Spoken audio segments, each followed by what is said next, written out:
If you're just getting into language learning, you probably think that the goal is to speak fast, to be able to rattle off sentences without any errors, without any hesitation. And I get why you think that. It's the thing it seems like everybody points to say, that guy's made it. But I think we have our priorities backwards. And here's what I mean. Imagine you're out at a bar and you meet a guy from Spain who's visiting America. You notice pretty quickly that his English isn't very good. Now I'm gonna give you two versions of this guy whose English isn't very good, and you're gonna tell me which version of this guy would you prefer to have a conversation with. Version A is this. He can speak English quickly with no grammar errors, but he has trouble understanding even basic things you say. You constantly need to repeat yourself, and most of the time you end up needing to talk at baby speed, like he's a little child. Now version B, he speaks slow, broken English, but he understands everything you say perfectly. You don't need to slow down or change the way you speak for him to understand you at all. Which conversation would you rather have? I think every one of us picks B. Because as native speakers, we just don't need perfect grammar to be able to understand someone. We can really easily get the gist of what someone's saying, even if they don't use all the words in the correct order, or if they use wrong words sometimes. And we're also really not bothered by someone speaking at a slower pace. In fact, a lot of times we can help them get through what they're saying because we kind of already have an idea where they're going. What actually bothers us is when we have to repeat ourselves over and over and over again. When we're looking at the other person wondering can you understand what I'm saying? Some sign that you understand what I'm saying, right? That's what breaks the flow of conversation. That is what makes us exhausted. In real life, the speed at which you talk and the amount of errors you make really aren't a problem for, normal everyday conversation. It's much more important that you understand what people are saying in real time. And I can stand on my experience here because I learned Spanish for one concrete reason: to be able to communicate with my Argentinian girlfriend who spoke no English. And when that's your goal, you tend to figure out what parts of language learning are important and what parts are just kind of nice to have. Being able to speak fast without error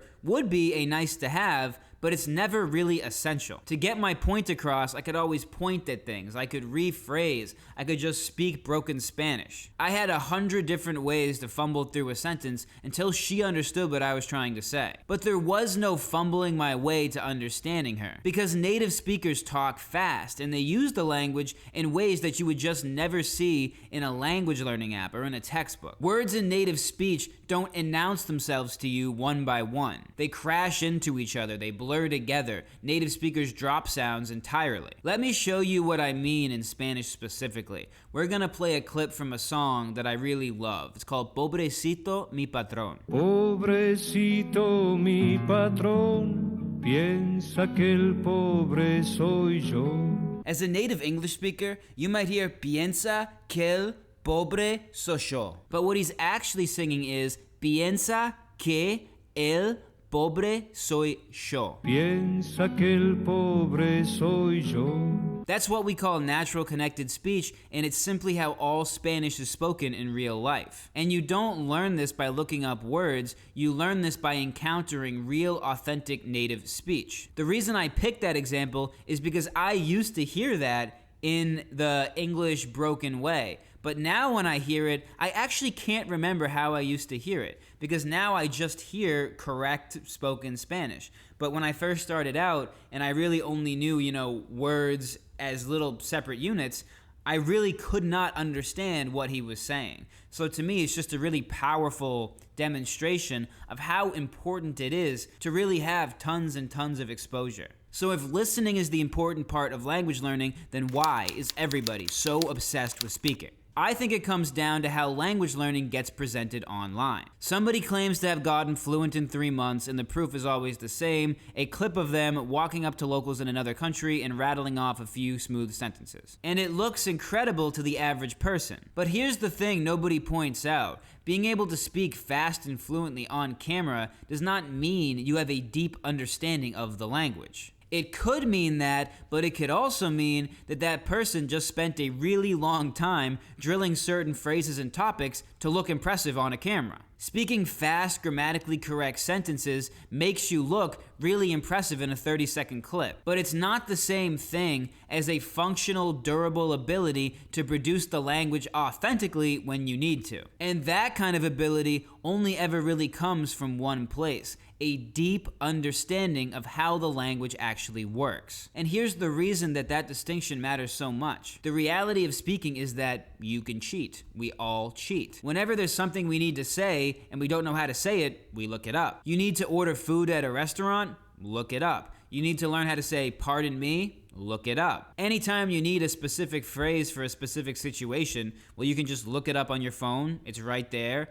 And then a minute later, you can start using it like you've always known it. But you can't do that with understanding. You can't just look something up and expect to understand it when it's coming at you fast in a real-time conversation. There's really no good effective shortcut to deep implicit understanding. You can cheat speaking, but it's much harder to cheat understanding. Understanding only comes from one thing: exposure. From hearing the language used in situations over and over and over until you understand what someone's trying to say without even thinking. In my opinion, the myth behind all of this is the idea that what language learning is just learning a bunch of translations, learning a bunch of grammar rules, and just drilling them so much that you become some kind of lightning-fast translation machine. In that model, speaking and listening seem to be basically the same skill. Both of them are simply a test of how accurately you can translate and how fast you can do it. But real fluency isn't lightning-fast translation in your head. It's understanding the language in the same way that you understand your native one. When you speak and understand in your native language, you're not recalling words, you're recognizing them. And the big point there is that recalling is a step that your conscious mind takes, whereas recognizing is just something your brain does automatically. And I can prove to you that this recognition is really what's going on behind the scenes when we speak and understand language. I'm gonna give you 2 incomplete sentences in English,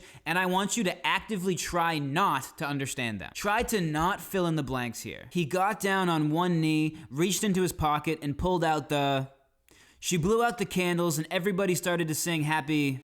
And I know you cannot do it. Even if you're actively trying to fight it, your brain is still just gonna fill in those blanks. You're not involved. There is no recall step. It's not just that your recall is lightning fast, it's that your brain is just recognizing in the background at all times. Our brain has been exposed to so much of our native language, it just can't help but understand. That same instinct, the one that filled in the blank before you could stop it. That's the exact same thing that produces fluent speech. When you talk in your native language, you're not consciously picking each word. They're just coming to you. The right one shows up at the same way the end of those sentences showed up. So when you listen, you're not just building your understanding, you're building the engine that your speech runs on as well. Listening trains both at once, whereas speaking only trains speaking. In that way, listening isn't just more important on a practical level. Listening is also just a better deal. It's a 2-for-1 special. What I really want you to get out of this video is the knowledge that listening to your target language